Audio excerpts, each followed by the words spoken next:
I have to press OK on my screen. Sorry, I shouldn't have said that, should I? No, no. Anyway, welcome. Hello and welcome to ShrimpNet, the podcast of the Shrimps Trust. And thanks yet again for watching or listening us if you're listening to us on podcast territory or you're watching us on YouTube. This week, we have a packed pod. And to give us a lowdown and all the latest, we have from the dressing room, the flying fullback that is David Tutonda. David, thanks for joining us. Of course. Thank you for having me. And I know you've been set up for this for quite a while. I know Matt set you up last week, didn't he? So you've probably been practicing your telephone voice to sound posh on the podcast. Yeah. Well, I've been trying to. Unfortunately, last week I was in London, so I couldn't make it. But I made sure this time around I was ready and prepped. Oh, that's it. Good, thank you. But also joining us to preview the Morecambe Women FC's Cup game against Altrincham. We have two of their star players. We've got an old hand at this podcast type thing. It's Becca Baldwin. Becca, welcome. She can't hear us. She's frozen on us. We'll go to Yas then. Yas, can you hear us? Yeah, I'm here. I can hear you. All right, yeah. Becca's screen seems to have gone to sleep, or she has, but we'll get back to it, don't worry. So she's back now. Sorry, no idea what happened then. But hi. I was going to say, I was talking to you. I think that never mind. We'll go with it. I can see you now. So welcome along, Becca and Yas and David. We'll start with the meeting on. I'll quickly gloss over. We always talk about the last game. Now, obviously, ladies, your last game, you managed to win. David, first time we weren't so lucky, were we? Salford. Yeah. I think it was one of those games. I'm going to say it was a poor pitch. And two things I want to say. First of all, I like what the gaffer came out and said. We win together, we lose together. I'm not blaming anybody, but it was poor. And secondly, is there something in the dressing room that when we get hammered, you always send Jacob out to do the interviews?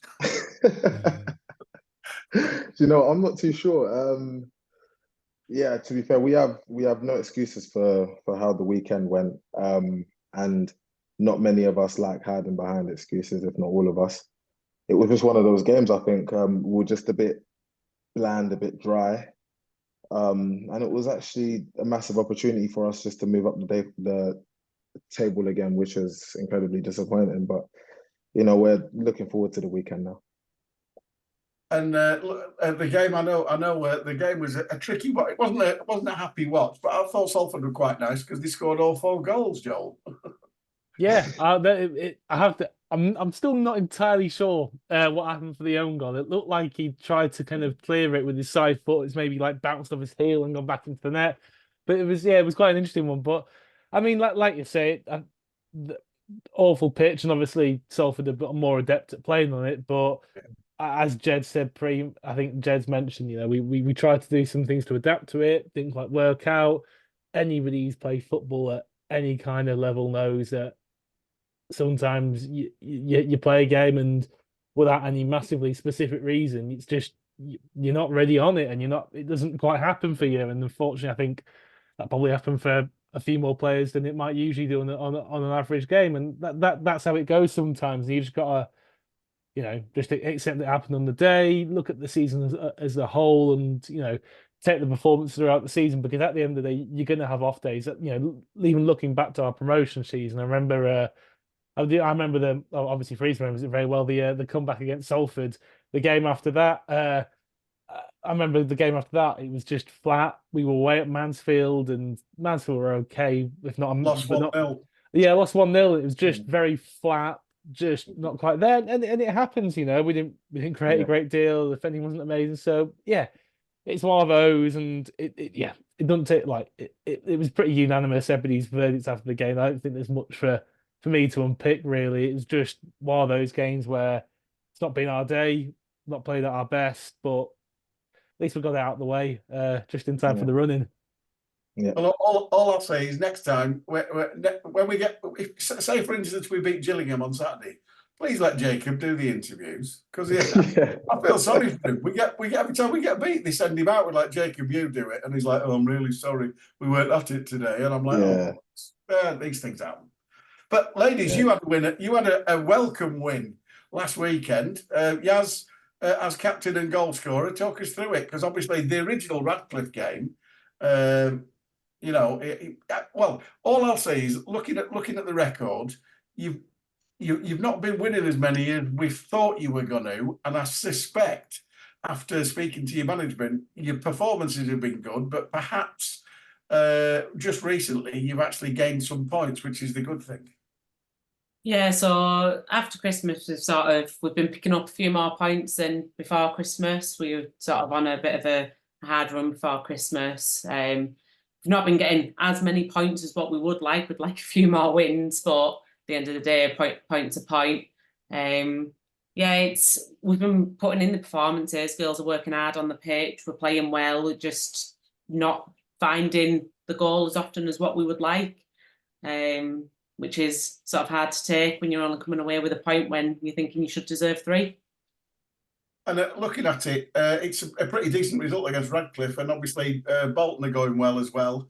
So it's tricky times, Becca, but you've got the experience.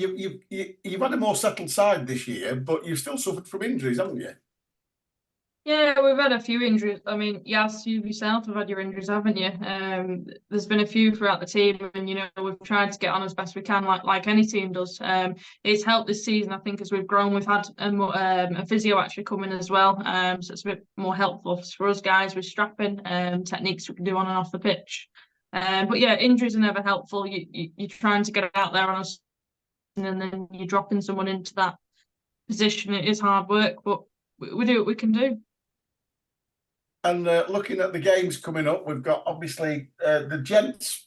We've got Gillingham Saturday. I've been watching the gaffer talk about that, and it's another one of those games, ladies and gentlemen, where I seem to remember Sutton came out, Colchester came out, Grimsby came out, and I was just looking at them thinking, they all look like basketball teams. And apparently Gillingham are no different, David. And they're your old side, so you know them better than anybody. What are we going to expect? Yeah. I think they've invested well in the summer, that's for sure, because they got in new owners over January last year now. And yeah, they're a robust team. They can mix up their play. They can play long, they can play short. They have all types of players, to be fair, that can play in tight spaces as well. So I would have probably put them up as favourites at the start of the season, considering how much they've spent and the investment they've put towards the club. But I'd say, again, it's a winnable game for sure. It's another one of those games, Joel, where it was the same. It's been the same. We've been saying it for literally since Christmas, and we can just string 2 or 3 wins together, which we did. It puts us in a position. But Gillingham, we lose. We don't seem to drop down any further. We seem to be sticking up where we are, and Gillingham are the same. So, looking at the fixtures that all the teams from 14th to 7th and 8th have got, they all can't win because we're all playing each other. So we're all still in the mix, surely. Yeah, I mean, Gilliam and us ourselves are probably in the group of about 4, 5, 6 teams that are all, but like you said, basically saying the same thing, and if we can put a little bit of a run together, etc. And I think all the teams seem to be taking it in turns, putting it in little runs. Obviously, we seem to have kicked off a little bit of a run for Walsall when we played them away. The kind of breaks have come on for them, it seems. Gilliam, they had a couple of wins in the bounce. Now they're 4 without a win. It's one of those where it really is just interchanging so much. I mean, they've had a funny season. Like David said, they've got a bit of backing behind them, and they've recruited some really good players. People like Johnny Williams, Tom Nichols in there. Bit of a change up with things managerial, obviously starting the season with Neil Harris, and switching over to Stephen Clements, who's obviously more of a kind of up and coming coach type. And actually, I mean, it's just probably worth a word on Neil Harris being sacked by a League 2 club, going to a League 1 club. Actually, in fairness to him, doing a really good job at a League 1 club. And it felt like he was doing really well with Cambridge, and then obviously getting picked up by Millwall in the Championship. It's funny how football works. It's funny. Second first Championship, and it's all a bit sort of like. Yeah, it's crazy. I would say is the lowest scorers in the division. Lowest scorers in one of the best defenses. I mean, you look at the numbers; they've got one of the worst attacking records, but one of the best defensive records. And I think Gaffer mentioned it in his interview today. You know, they've got pretty much the best set piece record overall in the division as well. Just looking at some of the numbers for that. So, you know, but then on the flip side, I've just been having a little look over their stats before we came on, and they can move it around a little bit. They don't mind knocking it about. So it does seem like they've got a few facets to the side, pretty firm at the back, and got some decent creative plays going forward. So yeah, it'll be a tough game, but I think that group from kind of maybe below Barrow down to maybe Newport, maybe another place below that, you know, that you just don't know, do you? Like it could really go out anyway. Yeah. Now, Yasmin, Becca, it doesn't sound like we're selling this really as it's going to be a thriller on Saturday because they're the lowest scorers with one of the best defences. Hopefully it's not a 0-0. Please, no 0-0s. We've had, how many 0-0s we had at home? One. Was that Notts County? Yeah. It was, wasn't it? Yeah. So we haven't had that many 0-0s. Usually have a couple in a season. But I'm hoping for some. But like I say, the weather plays a massive part. And looking at the weather on Saturday, obviously you've got this game coming up against Altrincham in the Cup. Do you play Altrincham in the league, or are they in a different division? No, so they're in sort of the same league as us, but the southern version. That's what I thought. I think they're sitting pretty similar to us in the league as well. So it's set to be quite an interesting game.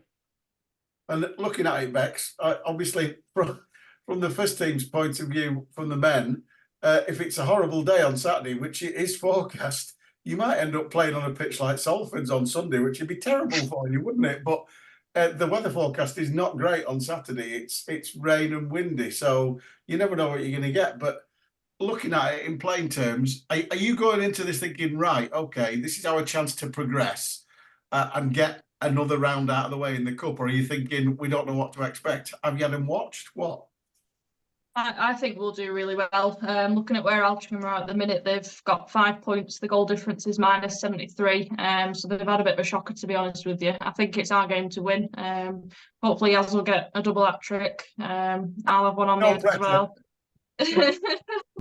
But yeah, Altrincham haven't actually won since the end of November, so I think their heads have really dropped. Whether they've lost players, I don't know what's happened, but yeah, they've not had a great start to the year, so hopefully we can keep them on the losing streak and we'll win this one as well. And obviously we're looking at hopefully a decent crowd, because they've done the fantastic offer where if you're a season ticket holder for the men's team, you can get a ticket for nothing on Sunday, which is a fantastic offer, isn't it? It's great, really good. So I know I was looking at Nick and his little interview that he did on the main website, and he was saying we're hoping to beat the record for the attendance. And I know the record was pretty good last time. It was 400 and something like that? Yeah, I think like 460 or something, wasn't it? Wasn't it like that? Yeah. So again, weather dependent. If we get a half decent day on Sunday, and you've got, everybody's been to church in the morning, then you can go to football in the afternoon, can't you? Yeah, like I know I've got quite a few of my family coming through, and I'm from Barrow myself, and there's quite a few people locally that are wanting to come through and watch the game. So it's I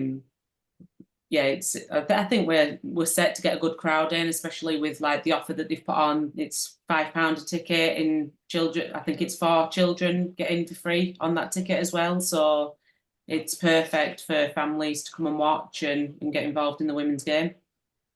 And obviously great for you guys to get back on the pitch and get recognised as being, Morecambe Women FC, and, play your part alongside the guys.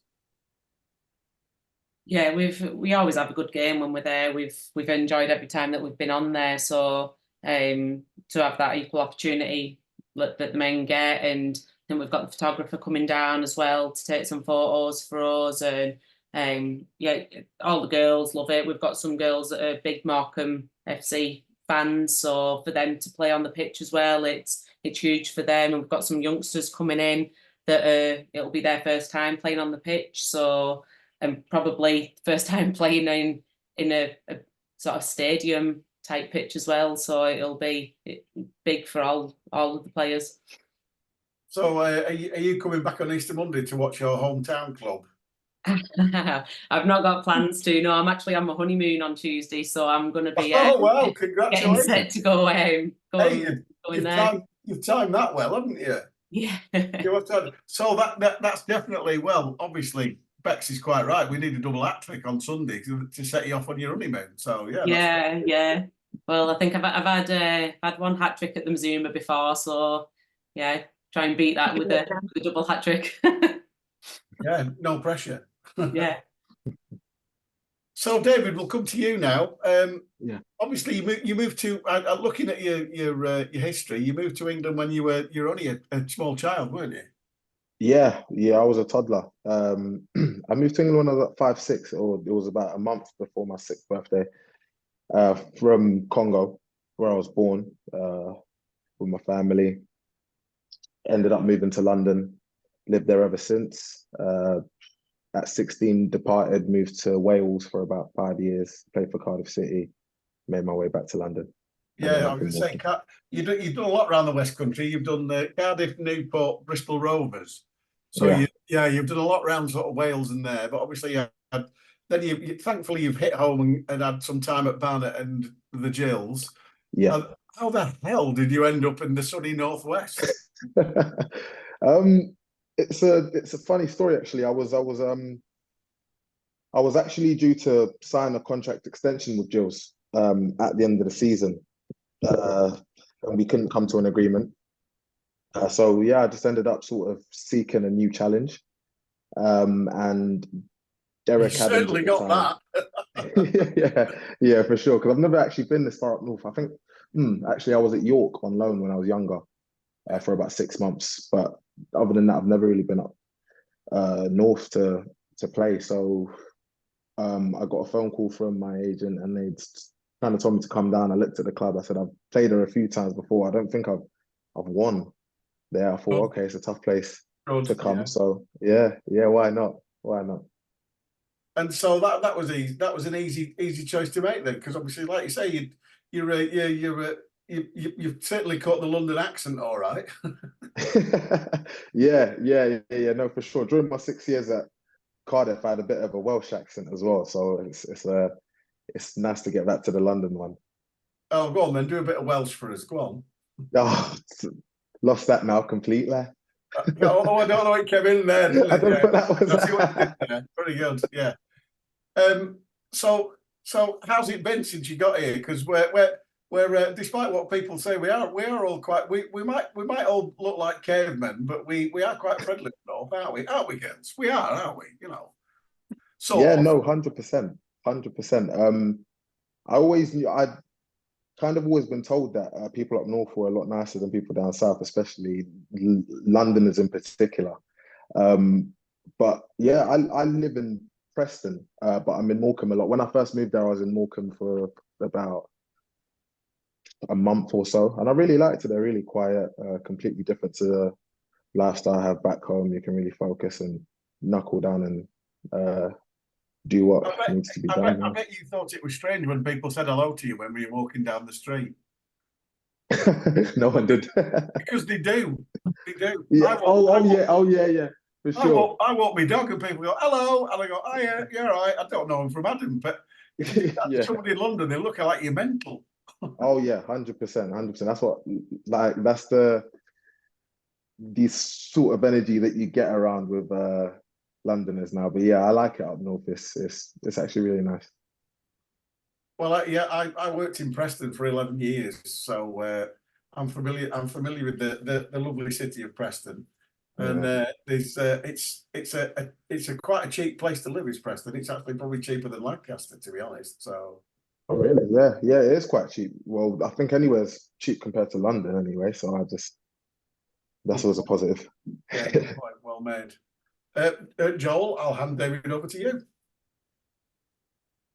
Who's got to switch? Yeah, I've got to go and we'll mute myself there. You did a Bex on us then. You're like, but talking of past games at the Mazuma, one thing I was looking at before is I think you actually have won the game at the Mazuma. It was of course in Barnett's not quite great escape under Martin 1-0. Yeah. yeah, 1-0, yeah. And I I remember remember watching that game. I mean, that's probably the most miserable I've been after a football match. But obviously, I think might as well start with the that final day of the season with our game against Coventry, because we've had a couple of more, Coventry, yeah. a couple of Morecambe players on here from that, and obviously we actually worked out that Chris Stokes was actually in that Coventry side. He was, yeah. Yeah, so I just thought my best would be quite interesting to ask, like, what was that like from the Barnet perspective? That was a weird situation. I think we had to make up a goal difference of, I think, 6.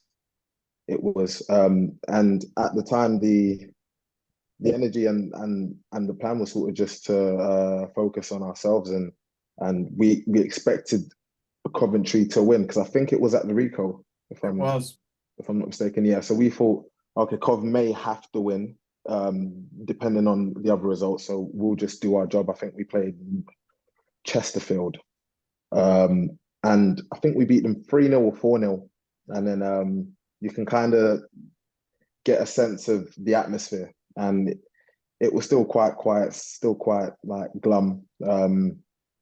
And our game finished, and I think there was still about 6 minutes left in that game. We went to go watch it, and there were just players passing it with like no pressure on them, and then we knew, yeah, that was that. Yeah, so that was a weird experience, but it was, Yeah, we were one that I quite won't lucky. forget. We were quite lucky because obviously Coventry didn't want any injuries, because they were in the playoffs. So yeah. it was quite funny, wasn't it, Joel? it was. Yeah, although in fairness to Coventry, for the first half, Big Bass did have to make a very good save. Yeah, he did. So, I remember, yeah.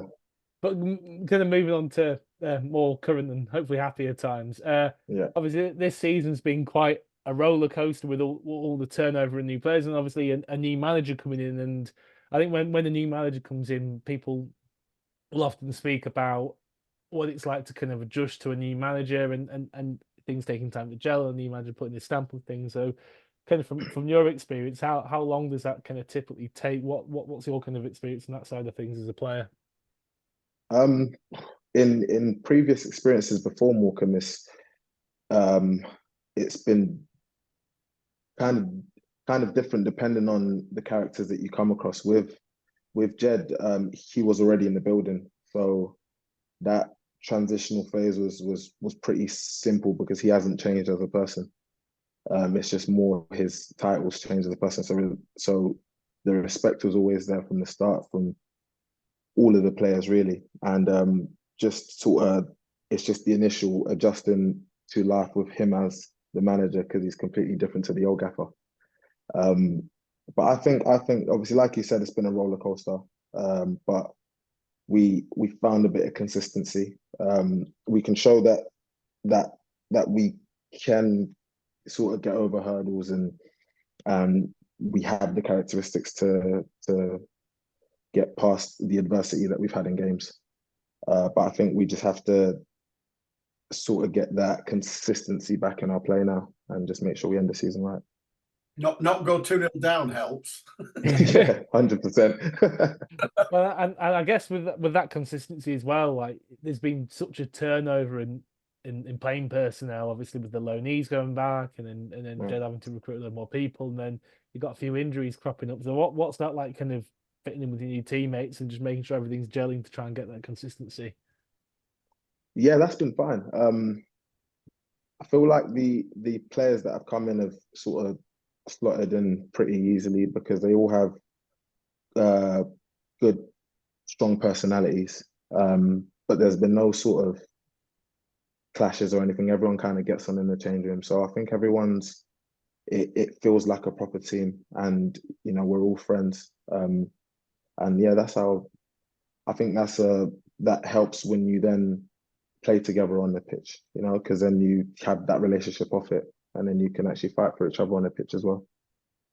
So in terms of playing the pitch, I think, and going back to the manager change and things changing with that, I think one thing that I thought was kind of immediately apparent with the change of manager was something about your role. It felt like you were starting to kind of in some attacks you were kind of tucking into almost a centre midfield position Yeah. and kind of playing out like that. So what's that like been kind of taken on that role? Is that something that's been instructed of you? Is that something you're kind of doing naturally? That sounds a bit peppish, that, doesn't it? That it does. Yeah. Sounds a bit peppish. Yeah. I feel like a lot in my younger career, I think when I was at Bristol Rovers, I had a manager who used to instruct me to sort of tuck in and play in that inverted role. And in training, we were playing, I think it was maybe small-sided games, and I kept on doing it. And then that's kind of something that the gaffer picked up on, and he told me, listen, if you feel as though you can move into that space, then I trust you. And it was more the trust element of it, and then that kind of then comes back down to me to be able to assess when's the right time to do it. But yeah, that's 100%, I'd say, something that I enjoy doing for sure. And I guess kind of going back to the point of building relationship with new players, we had Nelson on the other week, and I think he was saying that like it's one of those where you're kind of coordinating the pitch. Sometimes he might kind of move out to left back and take that space and pull a marker out, and then that leaves the room for you to go back in. So is that part of it as well? That kind of ad hoc communication on the pitch. Oh yeah, for sure. I mean, those sort of patterns we work on in training every day. But if I see movement or a connection Nelson can make, then I'll let him know on the pitch, and then we can work on that in training, and then hopefully it comes off on the weekend.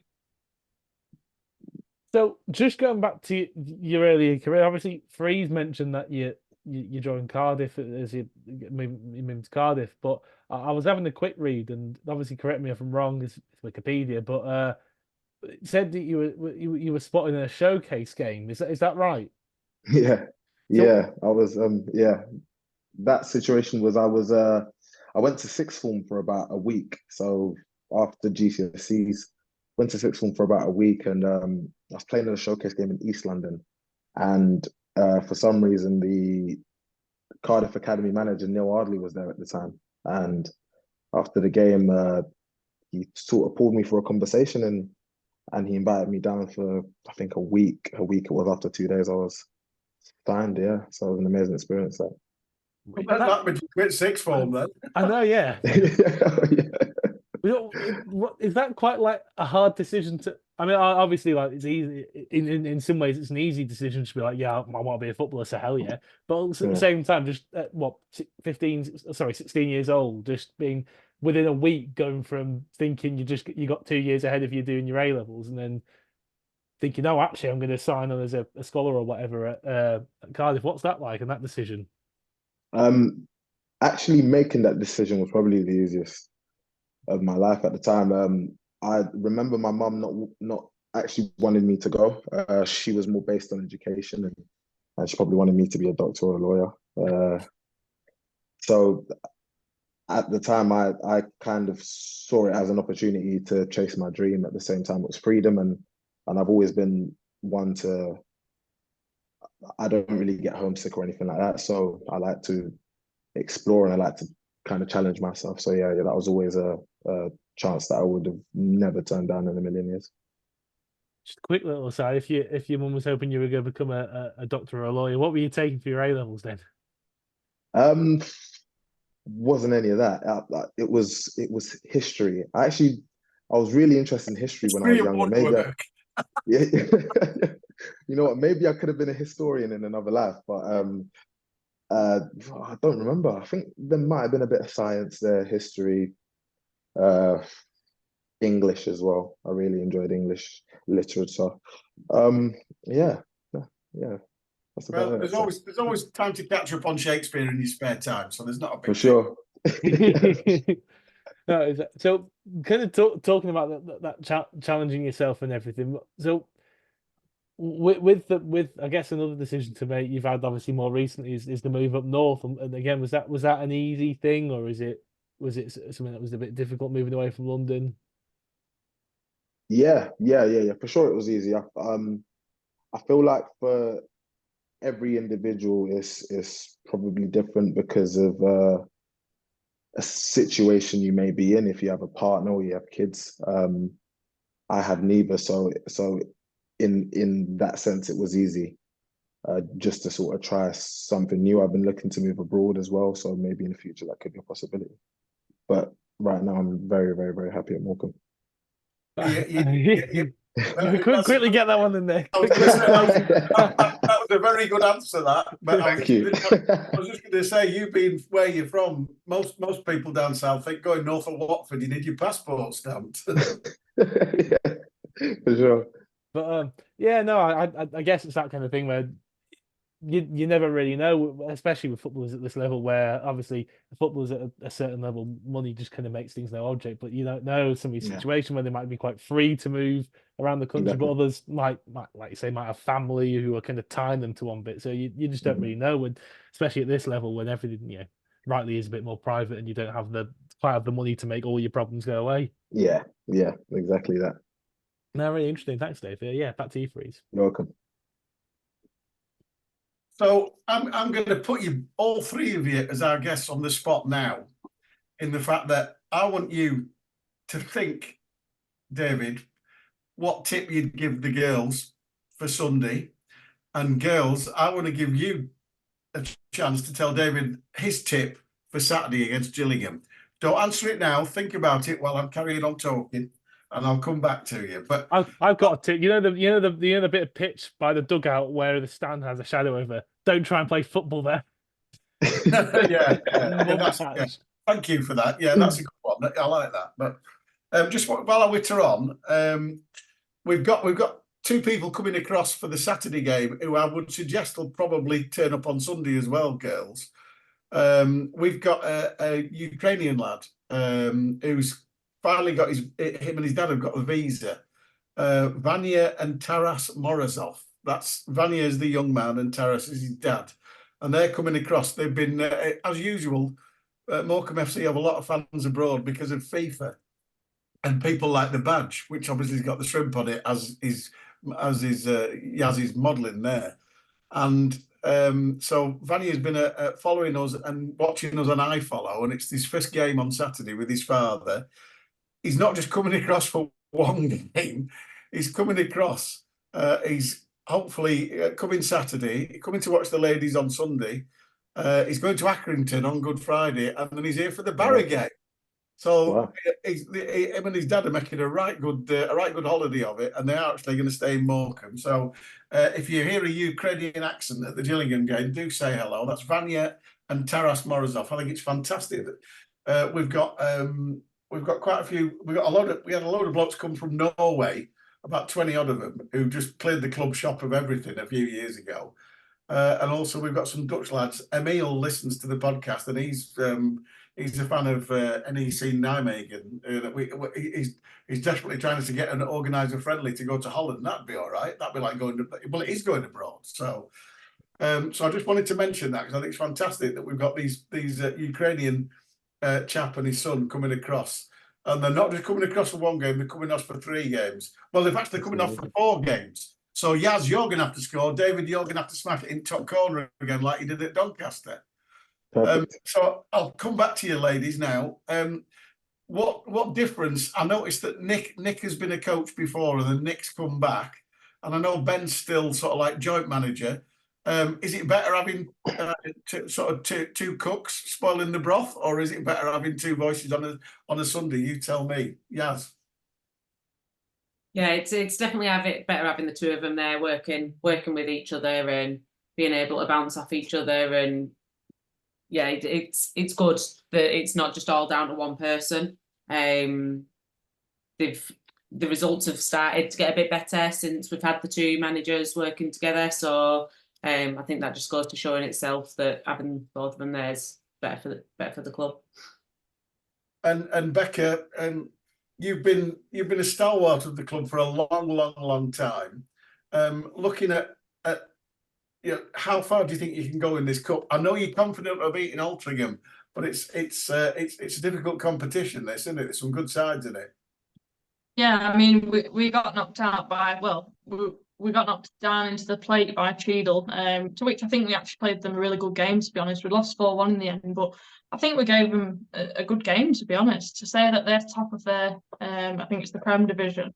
So hopefully that we can win Altrincham and then get on to the next stage. I'm not sure how many stages we've actually got to go because it says preliminary round. Yeah, exactly. Which So I saw who that, knows? I thought, yeah, it's so fingers crossed you can progress past Altrincham, but Yeah. in reality, as you say, it is the play because obviously it's sort of like a second chance, isn't it? Really. Yeah. Do you know they're always good to have these? Like I coach the under-15s for Morecambe Girls, and we're in the same position. And I'm so grateful that we have got it because it gives the girls something to fight for, and so they should. So yeah, I'm all for them. And it's again a great experience. And as Yas said before, the girls who've never played at the Mazuma before in front of a crowd, scoreboard working, smell of pies wafting across. It's a completely different medium that you're used to, isn't it? Yeah, you're lucky if we get like 10 to 15 people watching on a normal match day. So to have a crowd, to have sorry, I can't think of the guy's name that gives the team over the microphone, to have the music playing, it's surreal. And when you do walk out of the tunnel, it's like one of your wildest dreams. It's so I can't even explain it. It's the weirdest feeling, but it feels so right at the same time. So I'm so glad we are in this position now. Hand on the badge. That's all you need to do. And then my advice is the same as it was last time. Play the game, not the occasion. But anyway, David, what's your advice for the girls on Sunday? Your advice. I'd say not so much advice. I'd just say play for each other, as always, and just really, really enjoy it. You know, take the occasion out of it and just really enjoy the game, and winning's always more fun. That's for sure. And what advice have you two got for David on apart from which my advice was smash it in the top bins like you did at Doncaster, which I'll come back to in a minute. But what's your advice? You've had time to think. I need it as well, On girls, the please. spot. Something I always say to the girls before the game: don't concede, you don't lose the game. So just don't concede, and if you can, try and get as many goals as you can and get the win in the end of it. Perfect. To be honest, I was stood on the Halo Terrace when we were. I think it was when we were playing Grimsby, and we went a goal down. And obviously we suffered at Crewe by going a goal down, and then went 2 down, and then we got to Tranmere and got 2 down, and we were at home to Grimsby, and we weren't playing particularly well in Grimsby, and I was like, it's probably better if we concede another because then we wake up, and that's been true, hasn't it, Dave? Yeah. That actually seems to be the case, and that's a habit we have to try and eradicate as soon as possible, because especially when it gets to this stage of the season, teams won't allow you to get back into the game. They'll just kind of sit back and protect whatever lead it is they have. Bex, have you got any advice for David apart from the obvious, which he asked about, which is try not to concede even 1 early, never mind 2? I think you've got to fly down that wing, and then you can get your goal like we've been talking about. But I think Morecambe are in a really competitive, pushing forward kind of mode at the minute, so go get it. Cheers, Bex. Thank you. So coming back to it, that was a great team goal at Doncaster in a 5-0 win. You've had a few shots since, and nothing looked like that. No, yeah. To be fair, I think I've lost those boots. But yeah, no, that was a fantastic team goal. At the time, I didn't realize we played that many passes. Yeah. It just sort of came out to me, and then Adam Mayers set the ball off perfectly, and yeah, I've just kind of hit it and crossbar and in. Yeah, it was. It always looks better when it's the woodwork and then flies into the net, doesn't it? Completely agree. Yeah. So anyway, so we're expecting great things from Yaz on Sunday. So no pressure on you. Yeah, But no pressure. Cheers. If you see somebody laughing in the Halo Terrace with his head in his hands when you miss a sitter on Saturday, it'd be me. Make sure not to look. Yeah, don't. Don't. I mean, no, it's my fault. We have had that effect, haven't we, Joel? We've had a sort of kiss of death on people by saying, "Come on." I think the only person who's got anywhere near scoring after we asked is Faz, isn't it? Yeah, and also the whole injury thing as well. Like, Oh yeah, don't go there. I'm pretty sure that Jake Taylor's injury problems are probably caused by coming on the pod. To be honest, Every time Oh, Jake's on, guys. every time Jake's on the pod, we sing his praises and say he's doing brilliant. And the game after he gets bloody injured, he's out for 3. He's been on 3 times, and I'm like, no, never again. It's a nightmare. But anyway, there you go. I'm going to self-indulgent for a minute again. The FA Trophy winning side of 1974. It's the 50th anniversary. We won the FA Trophy at Wembley before any of you were born. I was there because I'm old. I was only 12, but there you go.